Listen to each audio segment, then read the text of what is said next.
जिंदाबाद जिंदाबाद जिंदाबाद। नीतीश कुमार जिंदाबाद जिंदाबाद जिंदाबाद। नरेंद्र मोदी जिंदाबाद जिंदाबाद जिंदाबाद। तीर छाप जिंदाबाद जिंदाबाद जिंदाबाद। जन जन का नारा है तीर छाप हमारा है। गावा गाई कोइले विकास हो बनवले कुचाई कोट झकास हो।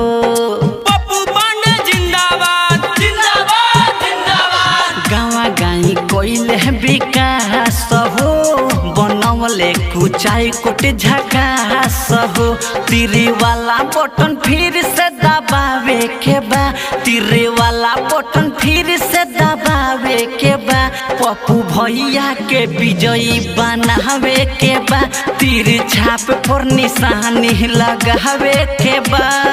जी हाँ, तीर छाप के निशानी लगावे के बा और अपना विधानसभा 102 से भारी मत देके पप्पू पांडे जी के जितावे के बा। तो हाँ ये भैया, हाँ ये भाभी, ना भूले के बा और ना भुलाए के बा। जे भूलता ओकरा के बतावे के बा। भैया पप्पू हमें गरीब के नेता तबे तो साथीन कर देवे चहेता।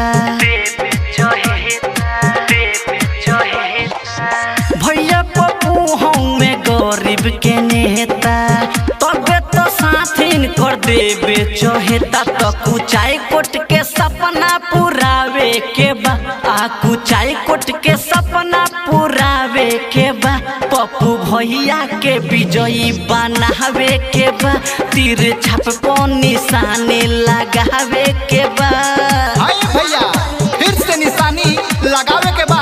याद रखे के बा कि 2020 फिर से नीतीश अपन विधानसभा 102 से सुयोग्य, कर्मठ, संघर्षशील एवं ईमानदार प्रत्याशी पप्पू पांडे जी के चुनाव निशान तीर छाप। बटन तीर वाला रउआ दबाई पप्पू भैया के एमएलए बनाई। बटन तीरवा पर रउआ दबाई पप्पू भैया के एमएलए बनाई। आलमनी ल घर घर बतावे के बा। आलमनी ल घर घर बतावे के बा। पप्पू भैया के विजयी बनावे के बा। पप्पू भैया के विजयी बनावे के बा।